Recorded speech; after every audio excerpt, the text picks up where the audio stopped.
Hello and welcome to the EV Cafe News, 30 minutes of what's happening in zero emission transport with expert analysis, kind of, because we've got like people dotted all over the place today. The EV Cafe crew are, well, thrown to the four corners of the UK. I'm in Scotland. Sarah, where be thou? Somewhere on the M4. With Sam, I understand, on Yeah. hot footing your way to GridServe. Yeah, because it's the Race to Zero results today, and there's a whole day of panel sessions about the electric vehicle revolution, but also I'm doing a panel on women in leadership. Woohoo, get you. I was very honoured. And you can take Sam with his very long hair as well. Nobody'd know.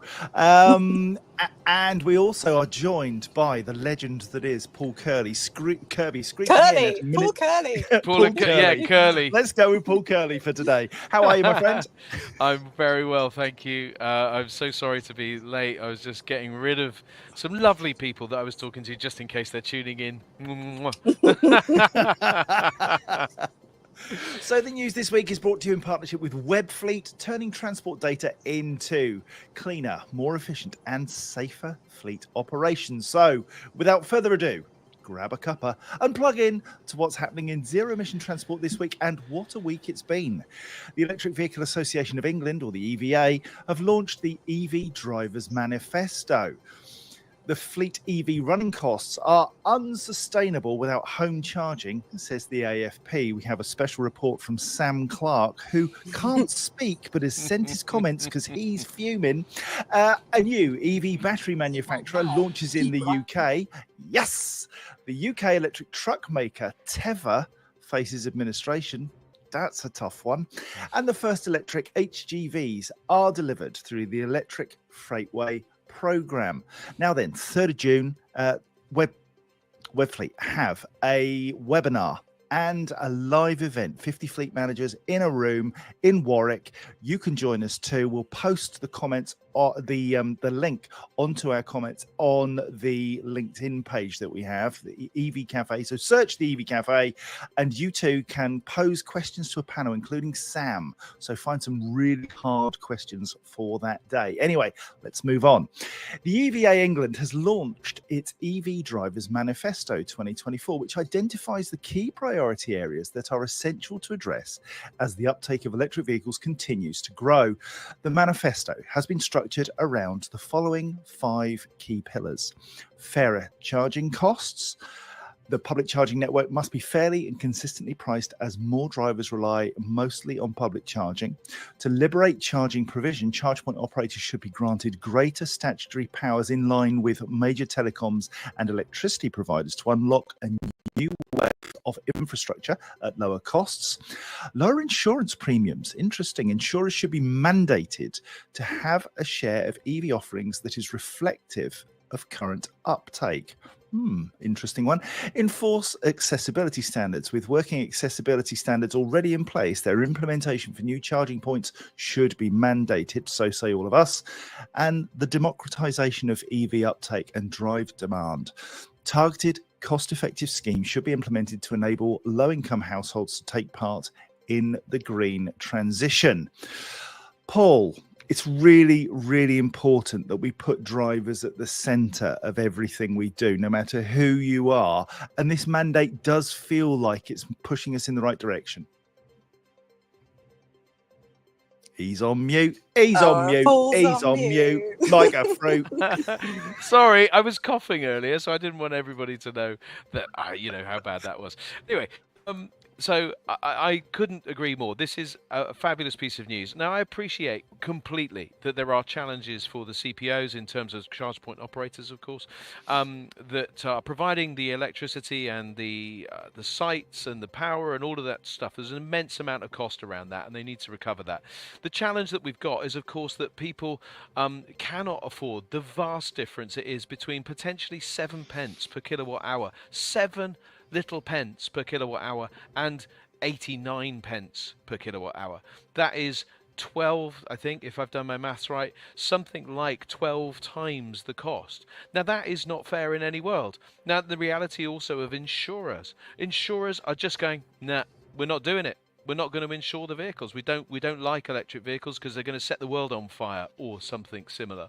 And so we've got a situation where we have to address these key things and provide low-income families, everybody, the ability to drive on an equal playing field the vehicles of their choice. Absolutely. Now, Sarah, I know Yes. we've got you. Yeah, You have had we some have? comments on this particular story because you were with Warren Phillips of the EVA at the launch. Oh, I wish I was. It was the other way around. I was crediting him for making sure that he was My there because he apologies. does such a good job of representing everyone. So I was really pleased to see that. But I was particularly taken with Fiona Howarth's comment about how this sort of thing really does add balance. So the MPs that were in the room were credited sort of off camera for being really thoughtful and listening really well. And that just filled me with hope that actually, if we do more of this stuff and get on their level and them on ours, the right messages get through. And that's always what struck me in my sort of local government career, is that you shout and you shout and you shout, and sometimes it just doesn't get through correctly. It's like Chinese whispers, and by the time it's trickled down to those who don't know, it ends up just being something that you didn't ask for in the first place. So no, really encouraged, and thank you to all of those who took the day to go along. And EVA just continue to do awesome work for everybody in the industry. Yeah, absolutely. Now then, Paul touched on the cost of electricity from fast chargers on the public network, and the AFP, the Association of Fleet Professionals, are suggesting that it's pricing some fleets out of adopting battery electric vehicles. For fleets whose drivers don't have access to home or depot charging, AFP Chair Paul Hollick says that the pence per kilowatt hour price can make running costs unsustainable. He says we're looking at a situation where using a public charger on the motorway might be 80 pence or 89 pence because Paul has to pay a premium per kilowatt hour, compared to perhaps a quarter or even less than that for people who have a charger on their drive. It's a difficult situation if you have drivers who live in a terrace house or an apartment, so can't install a charger at home, and who don't often visit a location with a car park or depot charging, then there's no choice but to use retail charging, and it is exponentially more expensive, something around 8 times more expensive. Now, you wouldn't expect this story to go without challenge from Sam Clark. So he's written in and said, I don't say this lightly, as Paul Hollick is a highly informed individual, but I don't align to this logic. The economic landscape for some fleets that need to use public charging exclusively is undeniably prohibitive, despite CPOs seeing more and more commercial charging activity happening on public networks. Notwithstanding this, implying that on-street charging is a viable and long-term solution to this challenge is simply unrealistic. Now, I didn't take it from the things that Paul Hollick said, that on-street charging was the answer. However, Sam goes on, unless we have a deluge of dedicated, reservable and guaranteed on-street charging base on almost every domestic street nationwide at the cost of billions of pounds and decades of digging up the streets, this is not a long or even medium-term solution. Basically, what he's saying is, pop into your local hub, charge there, and that's great if you've got a hub, but not everybody does. And it is a really, really gnarly subject. If I was running a fleet and I wanted to go to EV because it's the right thing to do, and I was having to fork out 8 times more to publicly charge than I would for charging in a depot, I know what I'd be doing. I'd be doing some depot charging if I could, or move my business if it was that important to me. Paul, fleets are faced with this all the time, aren't they? Especially SMEs. Yeah, I think both SMEs and large fleets are crippled by the difference in costs. Sorry, I'm just going to do that. The difference in costs between public and private charging, it is very challenging for them. And yeah, what is the solution? I don't know, but certainly a blanket of lamppost charging would help. They are options which can be utilized overnight and through the day as well. So my feeling is very strongly that we, I've talked about the buckshot approach, and I know Sam doesn't like the scattergun element of that, but and I appreciate that. This is targeted. This is lots of different solutions that will make a difference. Shane Rees has just put a comment in the chat. So VAT. We should level that VAT playing field, for home charging and public charging, because that makes it disproportionately more expensive. It just adds another layer. we need to get rid of that layer, and we need to make it fairer, and we need to help fleets. And one of those things that helps fleets is lots of charging by the roadsides, on lampposts and other methods that ultimately will make the landscape easier for fleets. And there's big challenges, particularly in the world of vans at the moment, and especially around charging. And I think that's right, Sarah, that there's customer choices involved here. In any market where you're providing a product or service, the customer decides what channel they will use to access the product or service. And the more channels you have, the more opportunities you have to sell your services. It's no different in charging, is it? No, it's actually a really interesting thing that we've got an article coming out soon looking at what we can learn from the retail sector in terms of EV charging and parking. Most people want to charge when they're parked, so why not add on value services to that, be that unattended retail kiosks or different ways to pay. But either way, it's about leaving your car somewhere and going back to it fully charged. Now, thinking about the price, I looked this up yesterday. Zap Map's weighted average, as they call it, is a 58 pence per kilowatt hour in the public realm. So that takes into account the sort of lesser priced AC versus the higher priced DC. Now, I personally know that I'm an extreme case, but I run on about 20 to 25 pence per mile. But luckily, I have a lease that covers a certain amount of that through my company. So that's awesome. But for me, it's about the VAT receipt. Even if you are, as Paul Hollick said, a self-employed fleet driver who only has that 89 pence or 79 pence option, at least finding a way to claim that back as subsistence through your business can't be possible without a VAT receipt. It recently took me 3 weeks to obtain one. I have to say there was excellent customer service associated with that, but 3 weeks is unacceptable. I almost forgot about it myself, let alone if you've got to do that once or twice a day. Automation is everything here, and good software deploy can unlock that capacity in the hardware, no problem. Yeah, and Chris Demetriou makes a really, really good point in the comments when he talks about infrastructure sharing and how important that is. If only there was some way that could happen. Oh, let me think. There must be software. There must be people that can do this. We must be able to make software sharing. John, just possible. Yeah, go on. Just to support your point, Chris and you. Recently been working with the REA quite closely, who in turn have been working with OZEV, and this was prompted by an AFP meeting a few months ago, which showed that there's a chance that some of that wording around the public charging regulations might hinder that sharing ability if you're trying to do it between certain hours. So once again, little complexities that have been overlooked because they haven't been tested practically yet. And again, no ill feeling on any side, but trying to soften that wording at the moment is something that's occupying a lot of my time to make it easier to share charges. Yeah, it's absolutely vital. Right, let's do the favourite bit. Oh, you missed out Sam. Sam had some comments. He is lurking in the background. There he is. He needs to take himself off mute. Well, I was waiting not to interrupt anybody because that's the way to do things. It's just an interesting topic. I just wanted to highlight a couple of things. John, thank you for reading out my comments. You didn't read out the last paragraph, though, and that was to say that we've got to find a way of bridging that gap between the low-cost domestic price and the public charging element. And to point out 7 pence versus 89 is misrepresentative, but that's already been highlighted by the VAT discrepancies there. But and lastly, where lamppost charging is not going to solve commercial charging in the short term or the long term. I've ran a fleet and many other people do, and you rely on charging. You rely on the fact that you have to be charged when you want to, and a lamppost is going to give you zero guarantee that you can have your vehicle ready to roll the next day.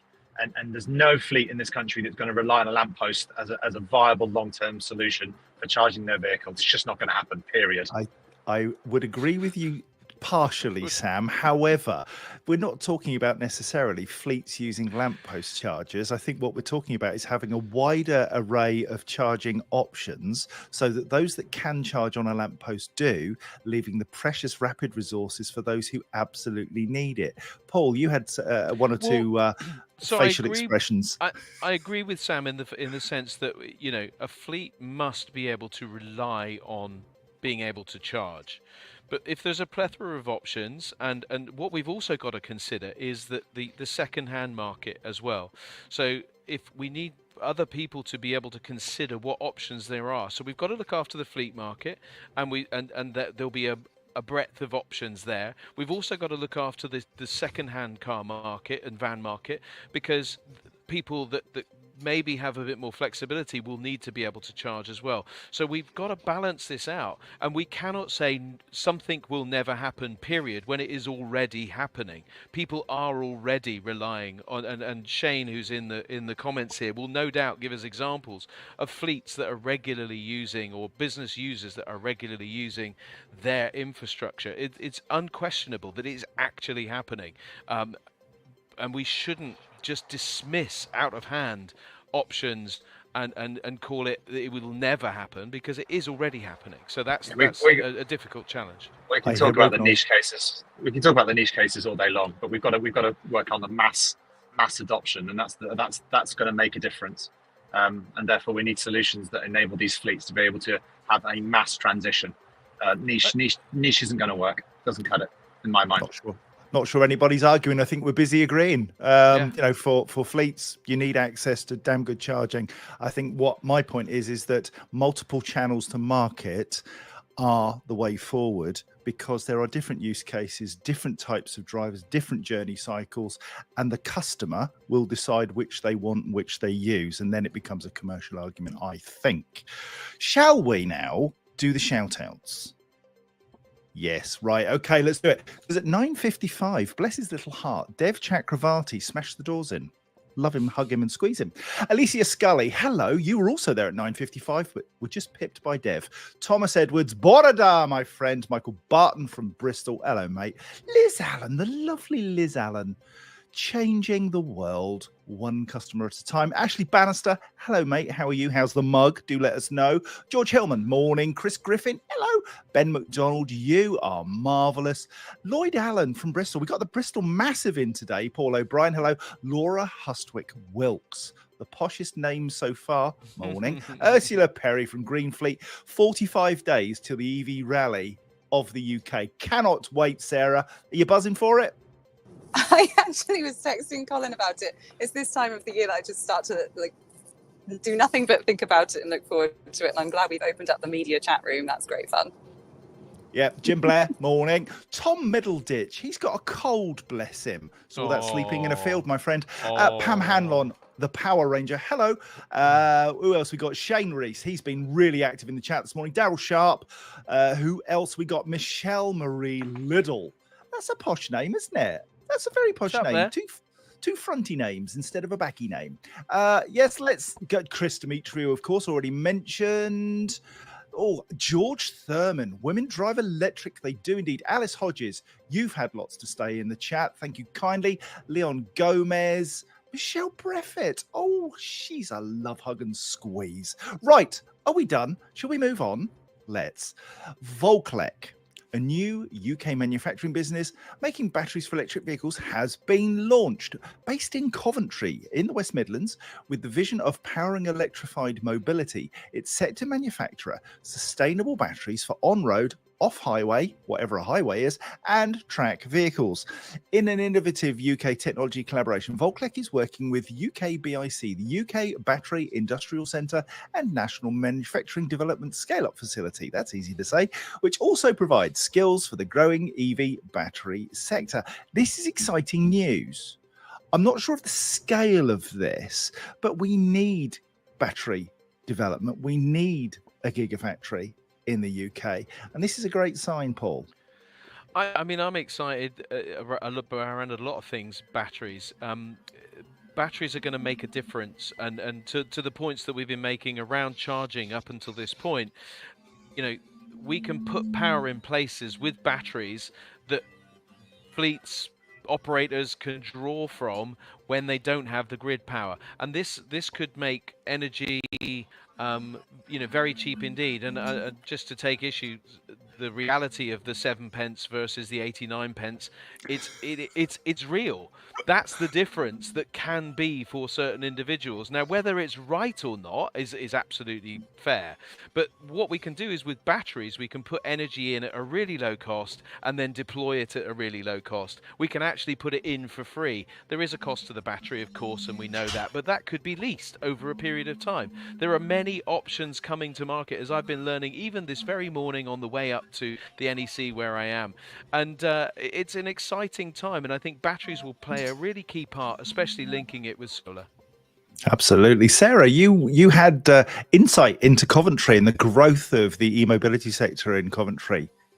Yes, thank you. I was delighted to go to the British Design Museum this week for the launch of the Addison EV charger. And that's relevant because so many people were invited there who seem to be setting up shop in Coventry and the surrounding area. So somebody somewhere is doing something impressive to encourage that investment and that support for manufacturing in the UK.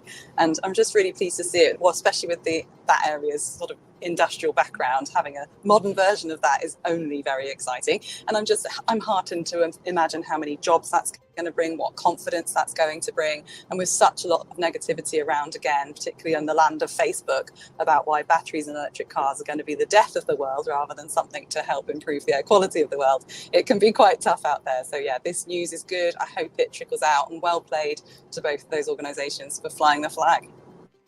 Yeah, and I guess what doesn't help the perception of electric vehicles and e-mobility are things like the incredibly sad appointment of administrators into Teva Motors, another startup that seems to be really toiling to make an impact. The move follows a failed deal with the US-based vehicle manufacturer Electramechanica. Teva have since re-engaged with a number of investors and public companies looking for a merger. A statement issued by the company said, despite positive customer interest in Teva and its products, current global economic conditions have created a challenging environment for electric vehicle startups. I'll be fascinated to see in the comments what you think the reasons are why it is so hard to break through in this marketplace when there's such brilliant innovation and great products. What is it that's causing businesses to go bust at this point and to go into administration? I hear the road noise, so Sam will have a view. He's not come off actually. It was me. I was just going to say this really interesting comment about the price of kilowatt hour battery packs, and somebody can hopefully correct me in the chat, but they've fallen so much. They're almost a quarter of the price now, and they're priced per kilowatt hour of battery. So just encouraging that's come down and down and down, and the technology within the vehicle goes up and up and up. And my next 3 to 5 year vision is the vehicle becoming the payment method, the driver having to do less and less, and hopefully to prove the lifespan of these batteries so that people don't have to worry quite so much about the damage that they're causing. Chris Dimitriou's got a really interesting update. He visited the Teva factory a few weeks ago. Amazingly slick operation with a lot of good, knowledgeable people there. The only apprehensions I had at the time was the number of chassis on the forecourt with no home for them to go to. It's a classic mistake, isn't it, to build products and not have customers? And I don't quite understand. We've seen this a number of times, Paul. How does that happen? Yeah, I mean, optimism, I suppose, but I think there was a great deal of optimism around this product. It's built on a glider. The vehicle is there. You just put the batteries in it and the battery management system and so on. But I think the key that I've seen in other comments on LinkedIn posts was around the reliance upon hydrogen, funnily enough. So that the hydrogen model that they've come with is a hybrid model where they've got a significant amount of electric vehicle batteries, 80 kilowatt hours typically, and then a 3 or 4 kilo hydrogen fuel cell, which is quite big. It's not the 3 or 4 kilos that you might think. They're pretty big. But either way, you can't get hydrogen, and that's the problem. Infrastructure has possibly caused people to just go, don't know where we can get it, we'll think about that later. And that's possibly been one of the things that have pushed Teva towards administration. I know that it's not quite there yet, but yeah. Okay, thanks, mate. Now, a very, very interesting challenge, and one I want to take up from somebody called Sam Clark on YouTube. And I would really appreciate people in the comments letting us know the answer to this. Where, Paul, is there an 89p excluding VAT price? Okay, so let's hang on a sec. Before we do that, because I know you'll have a comeback, in the comments, what is the highest price per kilowatt that you have paid on the road this week? In the last week? Sarah, I can hear you. Yeah, I'm here today that there is a science park near me where I sometimes have to charge, and they're 5.5 kilowatt chargers, so not the best things in the world. And it's £1.03. That's close. That's close, 89p excluding that, isn't it? I would say, though, that is because you are roaming at that point. If you downloaded the app, it would be 57. But I think Instavolt at 89p plus VAT, isn't that the most expensive one? I'm not sure. I think they're including VAT, to be fair. Apologies, yeah. And so, but I didn't say it's the price that you pay. So if you can get the VAT back, happy days. But to Sarah's point, how many people miss the opportunity to do that because you can't just get a little receipt and off you trot? And how many people forget to claim it? I'll be one of those then. And all of that kind of stuff. So the reality is it's 7 pence at home. That's what you pay. And it's 89 pence out in the public domain. That's what you pay. Now, if you have the opportunity to claim that back, happy days. We weren't having that conversation. But yeah, so Paul O'Brien, 94p in the chat. Teresa, 79p. Ashley Bannister, 79p. We know that the prices are out there, but 10 or 11 times the home charging potentially is not really very good. Lloyd Allen, 120 per kilowatt hour, and that is more than 89p, just in case Sam can't do any maths. Wow. Oh, God. I can't do maths. Wow. Just in case Right. you couldn't. I didn't say you couldn't, but it's possible to go over a pound. All right. Well, to be clear, we were talking about commercial vehicle charging, and therefore we need to look at apples comparing with apples. And if you're going to do that, then you need to look at the net cost of the electricity that customers, or rather businesses, will pay. And therefore, you've got to do the ex-VAT price, not the including. Otherwise, you are deceiving people. Yeah, but I think what's come through loud and clear here, Sam, is that you've got a number of customers. Lloyd Allen, 120 per kilowatt hour. Liz Allen is commenting on, £1.03. There are high numbers out there in the marketplace. Yeah, absolutely right. Absolutely right. I mean, at no point am I disputing the fact that there is a huge, and I said it in my bit you quoted at the beginning, John. There's a massive discrepancy between domestic prices, but we've got to make sure we compare apples with apples. That's all I'm saying. And in the commercial world, we've got to look at ex-VAT prices, because if you start to merge the two, it gets very confusing. And there's a 20% swing on that. Sam and I agree with you. In the commercial world, we do have to do that, but there are many options at the moment. We were talking about the migration of AFP specifically, calling out that charging the discrepancy was causing an issue for any kind of user. So, if it's a domestic user or a company car user, they may still not get the VAT back. And there is people making journeys actually in petrol and diesel vehicles because they can't claim the money back and their business won't pay it and all of those kinds of things. So it's causing business decisions as well. So we do need to level the cost. I think that's the thing that we all agree on. And Sam, to your point, you made that point about finding a mechanism, and I agree with you. You guys have got huge costs, and by you guys I mean the CPOs, and you need to get that money back. But we've got people that are at the other end of the spectrum that need to have an equal playing field so that they can adopt this new technology as well. I'm sure it's a debate that will run and run, but our final story very quickly, which is a shame because it's probably the most significant of the day. AF Blakemore & Son have taken delivery of the first fully electric heavy goods vehicles under the Electric Freightway programme. Electric Freightway is part of the Zero Emission HGV and Infrastructure Demonstrator project, funded by the Department for Transport and delivered in partnership with Innovate UK. It's attempting to lay the foundations for a nationwide charging network for electric trucks. AF Blakemore & Son is one of 33 consortium members taking part in the programme, and we're absolutely delighted to see vehicles on the road, aren't we, chaps? Paul? We're very excited to see the big stuff going electric. It shows that there is a real appetite across the world and an ability to do stuff that we never believed was possible. And that's the exciting thing. I for one, a few years ago thought, electric trucks, they'll be very, very difficult and be a long time in the future. But the reality is they're here, and they're doing stuff that we didn't expect to happen, and it's brilliant. The ZHID project that Sam is leading with a wonderful team around him to bring this whole thing to life and to really celebrate this transition and reducing carbon impact around our towns and cities with brilliant projects like the AF Blakemore project. Can I just say, I love the comments. There's a punch up going on right now over the charging network. Tony Tobias, the overall charging system is still horrendous and no sign of improvement anytime soon. And Ben McDonald says, Tony Tobias, that's not my experience. Well, there you go. This is why we love doing what we do, because there are all views expressed here and we love them all. Congratulations to Sam on getting those first vehicles on the road. Really, really big achievement.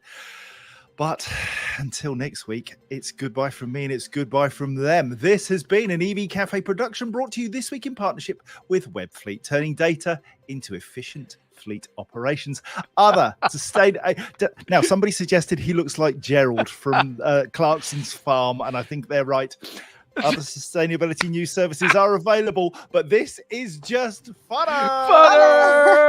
The EV Cafe is truly blessed to be partnered with the AA, Webfleet, Europe Car, Plug Me In, Paythrough, Iveco, Zaptec, Drax, Spiri, Hydrock, Allstar, Schneider Electric, and Dynamon. We're the EV Cafe, supporting the transition to zero-emission transport. Enjoy the rest of your day and your weekend. Factor 50 that bad boy up because it's going to be hot. Love you lots. See you next Friday. Bye. Bye. Thanks for joining us.